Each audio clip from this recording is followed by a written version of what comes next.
그 이순신을 또 한 번 눈물 짓게 만든 사건이 또 터져요. 또요? 또 터져요. 또 그게 누구 때문에 그랬느냐?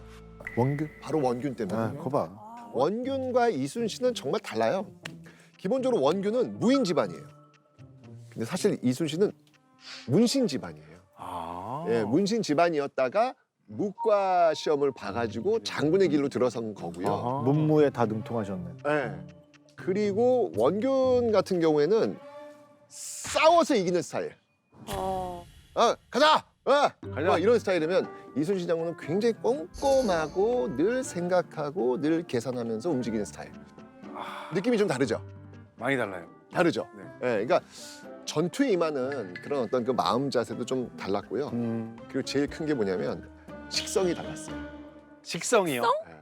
원균의 식성의 기록을 한번 제가 읽어드릴게요. 조경남이 남긴 난중 장록의 기록에 보면 이런 말이 나옵니다. 놀라지 마세요. 네. 왜요? 자, 원균은요 한 끼에 밥 한 말. 밥 한 아? 말은 말? 네, 한 말은 10공기입니다. 10공기.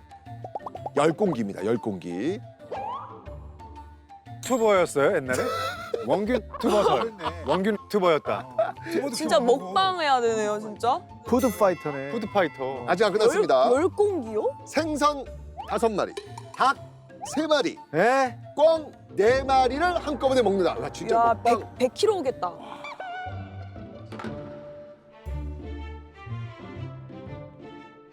그럼 덩치가 네, 이만했겠네요? 그래서 몸무게 거의 한 100kg에 육박했다라고 그렇겠다. 이제 추정이 될 정도로 그러네요. 정말 음식을 많이 먹는 스타일.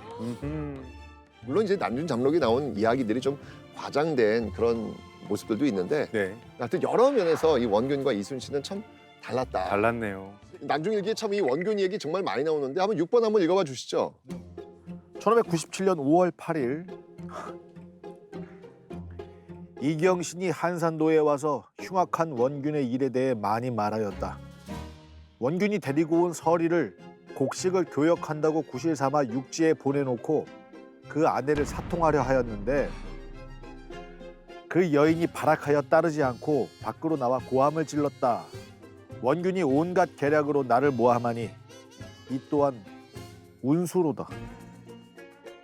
이순신이 이제 이런 정도의 기록을 남겼다면 참 이순신한테는 참 부정적이었던 그런 모습을 많이 보였겠구나라는 생각이 드는데 근데 그 원균이 결국은 대형 사고를 칩니다. 대형 사고를 칩니다. 이순신 장군이 제가 얘기했잖아요. 이렇게 이 음식을 먹으면서 버티고 있었던 이유는 뭐라고 했습니까? 수군. 수군이었잖아요. 천하무적 수군이었잖아요. 천하무적 조선 수군이 전멸을 당합니다. 전면. 이게 바로 이순신의 세 번째 고난의 길입니다. 정말? 원균이 데리고 나갔다. 맞아요.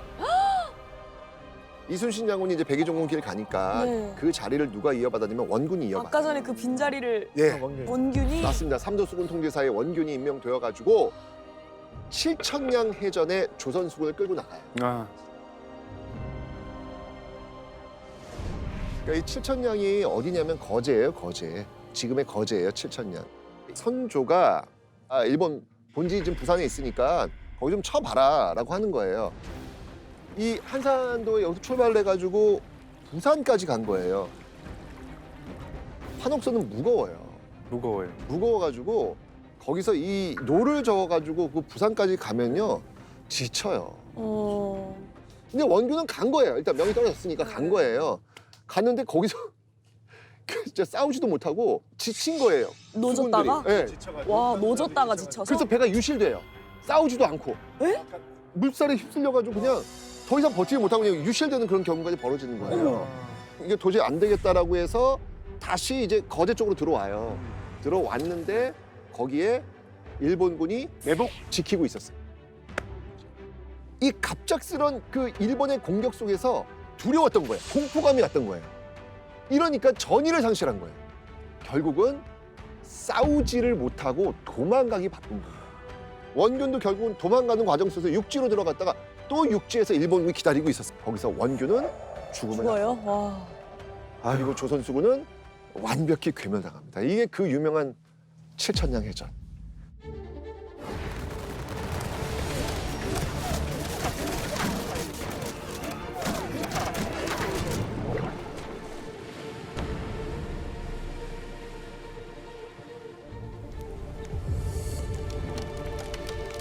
여기서 조선수군이 이게 패배한 수준이 아니라요. 괴멸을 당해요. 괴멸. 괴멸을 당해요. 와. 이런 일이 벌어지는데 이 소식을 이순신이 들었으면 어땠을까요? 화병 나서 돌아가시겠어요. 진짜 진짜로. 그렇게 한 명도 사상자 안 내려고 그렇게 노력하셨는데. 몸 고문 때문에 무너졌죠. 어머니 돌아가셔서 정신 무너졌죠. 자신의 그 마지막 가지고 있었던 조선 수군마저 다 꼬르륵 물속에 처박아 넣었죠. 저는 진짜 와 웬만한 멘탈로는 듣기만 해도 억장이 무너지네요. 사실 임진왜란 때 70척이 안 되는 배를 160척에 늘려놓으신 거예요. 그럼요. 정의재란 준비하면서. 그럼요. 근데 한 방에 무너진 거예요. 한 방에 그냥 다 무너진 거예요. 약간 잘 쌓아놓은 탑 한 번에 누가 다 무너뜨린 느낌일 것 같아. 아무튼 그런 상황으로 지금 이순신이 정말 자신이 인생에서 가장 고통스러운 순간을 지금 맞이하고 있는 거죠.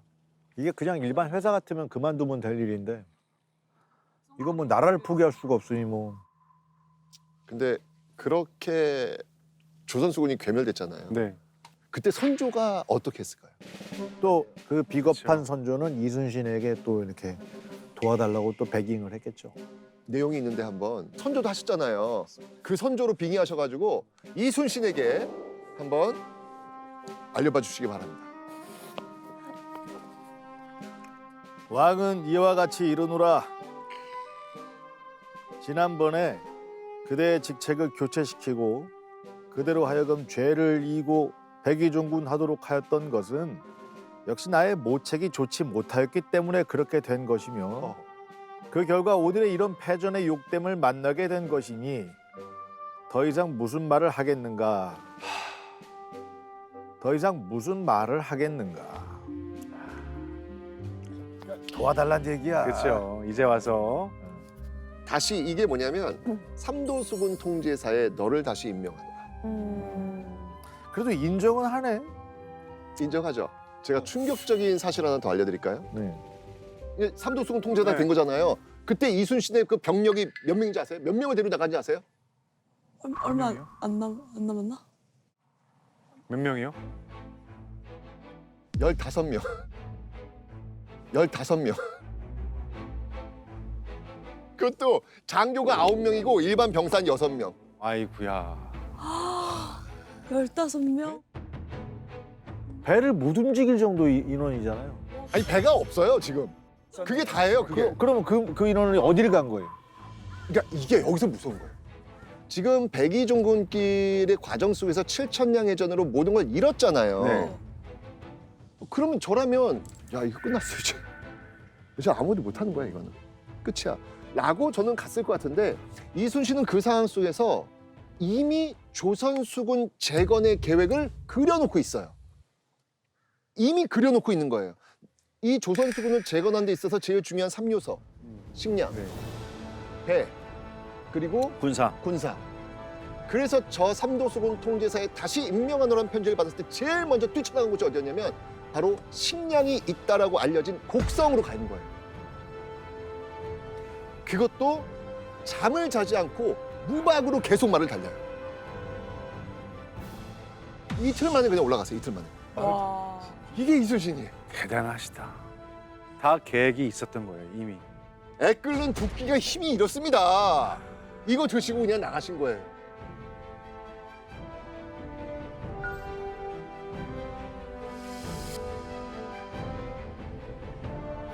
자, 이렇게 저희가 두 끼를 맛있게 먹었는데 마지막 목숨검 새끼. 목숨검 새끼. 목숨. 필사즉생, 필생즉사. 이건 뭘까요, 선생님? 필사즉생. 필생즉사. 죽고자 하는 자는 살고 살고자 하는 죽을 것이다. 그거잖아요. 맞습니다. 7천량 해전에서 조선수군, 그 천하무적 조선수군이 괴멸됐다 그랬잖아요. 네. 배도 다 없고. 그죠? 네. 근데 조선수군이 지금 굉장히 위기에 몰리는 상황 속에서 배설이라는 사람이 자신이 지휘하고 있던 12척의 배를 빼요. 12척이나요? 네. 이게 뭐 도망간 거냐, 작전 수태냐, 뭐 이런 어떤 논쟁은 있어요. 어쨌든 결과론적으로 보면 12척이 빠진 거예요. 그러네요. 살았네요. 그게 남은 거예요. 아, 얼마나 이순신이 좋았을까요? 다행이다. 12척의 배가 생긴 거예요. 그래서 그 12척의 배를 확보를 하고 군사도 확보가 돼요. 그러니까 이순신 장군이라면 한번 같이 싸워볼 만하다라고 하는 그 신뢰와 믿음이 있었기 때문에 1,500명 전후한 그런 정도의 인원을 모은 거예요. 아까 15명 데리고 나갔다 그랬잖아요. 1,500명 정도의 그 군사를 모으게 되는 것이죠. 딱 100배 생겼네. 아, 그러니까요. 그러니까 용기 100배. 자, 그렇게 해가지고 이순신은 그거였던 거예요.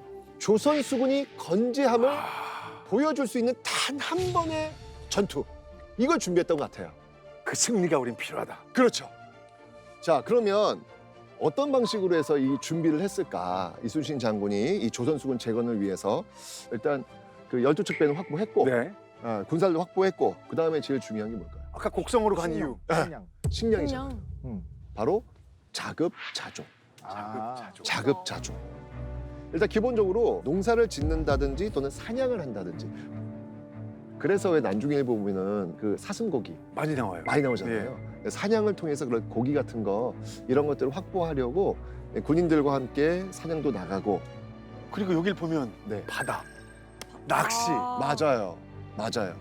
바다를 통해서 우리가 얻을 수 있는 게 크게 두 가지가 있어요. 첫 번째가 뭐냐면 소금. 그렇죠, 소금. 당시 그 소금은 곧 돈입니다. 그렇죠. 네, 그래서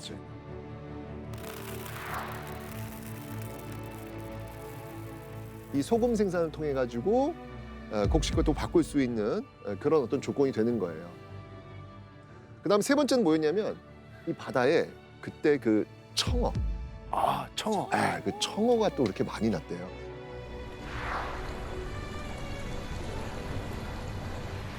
청어는 이제 우리나라 이 뭐 동해 남해 서해 할 것 없이 청어는 굉장히 흔히 구할 수 있었대요. 그래서 그거를 확보를 해가지고 또 곡식과 바꾸는 그런 모습을 통해 서 군량미를 확보한 거죠. 장군님은 장사를 해도 잘하셨을 것 그러니까요. 같아요. 상인을 해도 개성을 맞아요, 하셨을 맞아요. 거예요. 진짜. 그런 식의 어떤 그 자급자족 상업 활동 이걸 통해 가지고 군량미를 확보하면서 식량도 해결해 냅니다. 이제 그 단 한 번의 싸움을 준비를 합니다. 근데 이때 우리 또 이게 참 부지런하신 또 이 선조께서 네. 야, 선조가 이렇게 파악을 해보니까 뭐 12척밖에 없고 뭐 이런 상황 속에서는 조선 수군은 이거 어차피 힘이 되지 않는다. 그러니까 조선 수군을 패하고 없애는다고요? 없애고 육군으로 합류하라. 왜? 또 무너졌나 봐요. 아우, 이게 1597년 너무 이순신이 잔인한 애인 것 같아요. 진짜. 이게 다 준비를 했는데 명이 그렇게 나오니까. 그렇죠. 기운이 그래서 쫙 빠지죠. 쫙 일단. 빠졌잖아요. 결국 이순신 장군이 붓을 듭니다. 붓을 듭니다. 편지. 네, 바로 자신의 상관 선조에게 현재의 상황, 자신의 심정을 밝히는 글을 써내려가죠. 지금 신에게는 아직도 전선 12척이 있사온데 죽을 힘을 다해 한 거에 싸운다면 오히려 해볼만 합니다. 이제 만일 수군을 전패한다면 이는 적이 만번 다행으로 여기는 일일 뿐더러 충청도를 거쳐 한강까지 갈 터인데 신은 그것을 걱정하는 것입니다.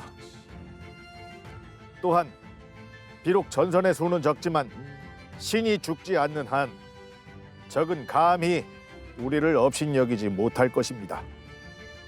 소름 돋았어요. 신이 있는 한. 아, 진짜. 그래서 느껴지는 든든함이 느껴져요. 근데 선조가 저걸 받았어요. 어떨 것 같아요? 내 말을 무시해? 그렇지. 그렇지. 그럴 수 있겠다. 아니, 보세요. 분명히 선조는 이순신을 죽이려고 했던 적이 있어요. 그러니까요. 명명불복종이었죠. 네. 근데 이번에 지금 다시 선조 명을 내렸어요. 육군으로 합류하라고. 근데 지금 선조 입장에선 아직 정신 못 차리네. 그죠? 지금 딱 지금 이 모습이었을 거예요. 백일종군도 하고 싶어 약간 이런 생각. 이순신이 그 글을 쓰는데 그럼 어떤 심정으로 쓴 걸까요? 목숨 다쳐서. 목숨을 내어놓고 쓴 글이네요. 맞아요. 금신 전선 상유 12. 신에게는 아직 두 척의 배가 있습니다라고 하는 그 문구를 쓰면서 이순신은 내가 죽는다. 이제 이 편지를 쓰면서 내가 죽는다. 어차피 이 장계는 그냥 다 내놓은 거예요. 다 내놓고 싸우겠다라고 결심을 한 게 아니었을까. 필사적인 필생즉사. 예. 그리고 이제 단 한 번의 싸움. 드디어 이순신의 조선수군이 건재함을 보여주는 그 단 한 번의 싸움을 하러 나가는 것이죠. 야 정말 기대가 돼요. 이순신 장군은 일본 배의 장단점을 다 파악하고 있었던 분이에요. 일본 배의 특징, 가볍고 빠르다. 그런데 이 빠른 배가 그 엄청난 물살 속에서는 컨트롤이 안 되는 거예요. 아 휩쓸리겠다. 어차피 13척의 배로 133척을 이길 수는 없어요. 13척의 배를 1000척으로 만들려면 자연의 힘을 이용해야 되는 것이죠. 와. 게다가 그 도와주는 그 국민들의 힘. 그러니까 자신들의 그 고기 잡는 배 있잖아요. 네. 그 고기 잡는 배를 요렇게 요 항구 쪽에다가 쫙 깔아놨어요. 배가 많아 보이게. 배가 많아 보이게. 강강수월래처럼. 그렇지, 그렇지. 배가 많아 보이게. 그러니까 정말 이게 왜 뭐지? 라고 당황하는 느낌 속에서 그냥 조수에 그냥 휩쓸려 들어올 수밖에 없는 그런 판을 하나 만들어 놓으신 거예요. 근데 맨 처음 초기에는요. 돌격! 했거든요. 그거 영화에도 나오잖아요. 다 아무도 안 나가잖아. 막 아. 속 터지잖아 영화 보다가. 왜 안 나가? 나가라고 좀 나가. 막 그렇게 되잖아. 제가 있잖아요. 좀 두려운 거예요. 저 쪽수가 너무 많은 거예요. 맞아요. 근데 이런 걸 보면은 우리가 일반적으로 어마어마한 용기를 가지고 그래 싸우자 나가자 그랬을 것 같은데 그냥 무서워하면서 나갔던 것 같아요. 저는 그게 인지상정이라는 생각이 들어요. 중요한 건 내가 그곳에 가야 되고 그곳에 서 있어야 된다라고 하는 당위성. 내가 이 두려움에서 안 이겨내면 내 가족들이 이 두려움을 느껴야 되니까 그렇죠. 그거를 참고 할 것 같아요. 맞습니다.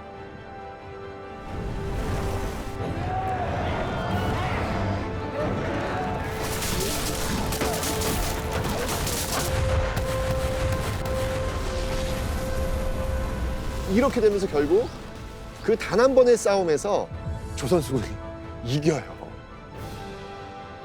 진짜 전투. 와, 분신이네요. 분신. 기적의 진짜. 싸움이죠.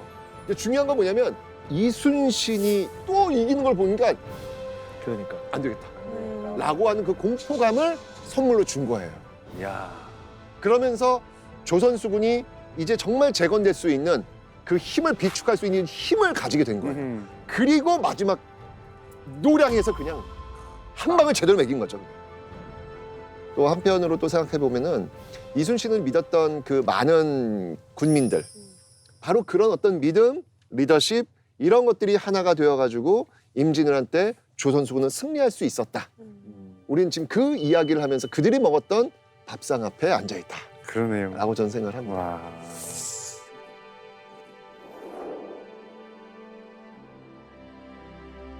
정말 그 고통 속에서 여전히 이순신은 희망 한 자락을 놓지 않고 있었다. 그에게 그 밥상은 살아내야 한다는 희망이었다. 이렇게 밥 한 끼를 차려도 알뜰하게 먹였구나. 굶기지 않았구나. 농사를 짓고 청어를 잡아서 계속 밥을 먹였구나. 그렇죠. 전쟁에서는 또 훌륭한 지휘자였고 또 살림을 할 때는 엄마처럼 따뜻하게 먹여주셨고 그래서 당시 조선에 아빠이자 엄마가 아니었나? 이런 생각도 드는 것 같아요. 맞아요.